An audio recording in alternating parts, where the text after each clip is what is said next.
बहुत ही दुखद घटना है कि हम लोगों ने 4 जवान गंवा दिया और 4 हमारे घायल हैं।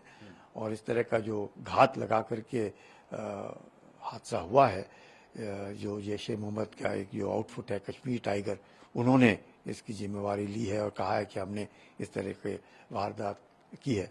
तो मुझे लगता है हम लोगों को और सतर्क रहना पड़ेगा, क्योंकि पार्लियामेंट्री इलेक्शंस के बाद लग रहा था कि शायद नॉर्मल सी आ गई है, लेकिन अब असेंबली इलेक्शंस होने हैं।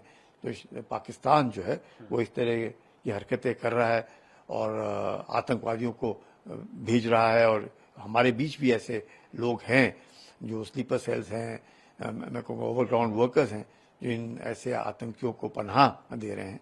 और मैं कहूँगा कि हथियार भी जो इस्तेमाल हो रहे हैं वो भी लग रहा है कि जैसे अफगानिस्तान से आए हैं, M4 राइफल्स हैं, स्टील बुलेट्स हैं। तो ये जो चीज़ें देखने को मिल रही हैं हमें, और ऐसे जगह पे अब हादसा हो रहे हैं जो जहाँ हमने कभी सोचा नहीं था। तो मुझे लगता है अब हम लोगों को तो अपनी सतर्कता बढ़ानी पड़ेगी। गोलीबारी जो है अभी भी आतंकवादियों और हमारी सेना के बीच में जारी है। इस समय भारतीय सेना को क्या करना चाहिए?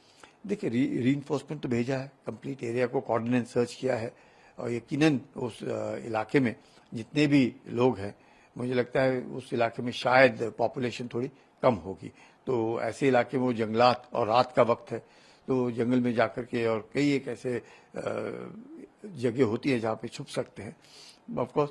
और वो भी ऐसा वक्त चुनते हैं कि जब तक हम लोग रीइंफोर्समेंट भेजें, जब तक हम लोग कार्रवाई करें, तो वो इधर उधर फैल जाते हैं।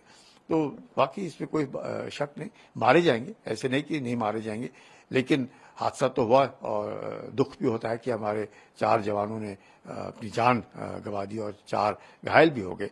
और ये पाकिस्तान जो है ये करता आएगा। मुझे लगता है कि ये पाकिस्तान, और हमारे बीच भी ऐसे लोग हैं जो इनको पनाह देते हैं।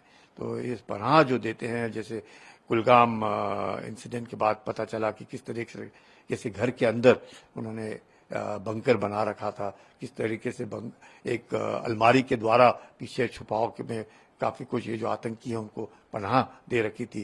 तो ये दर्शाता है कि हमारे बीच लोग हैं। नहीं तो पाकिस्तान से आए, चाहे वो जैश ए मोहम्मद हो या लश्कर तैयबा हो या कोई भी हो, ये जिंदा नहीं रह सकते। ये तो हमारे लोग हैं, और हम लोगों को भी थोड़ा सा सोचना पड़ेगा।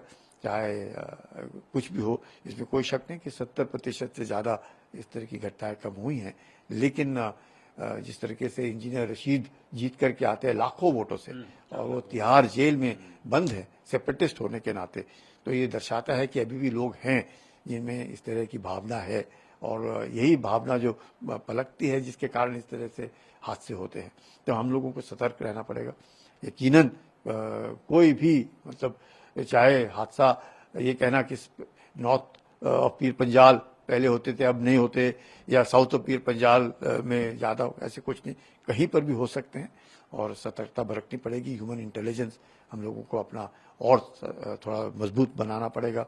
CRPF के साथ, पुलिस के साथ, मैं कहूँगा ये अपने जो विलेज डिफेंस कमिटीज़ हैं उनके साथ सब मिल करके यकीनन दिल जीतना और यकीन करना कि इस तरह के लोगों को पनाह ना दी जाए, और तुरंत इनका पता चलना चाहिए।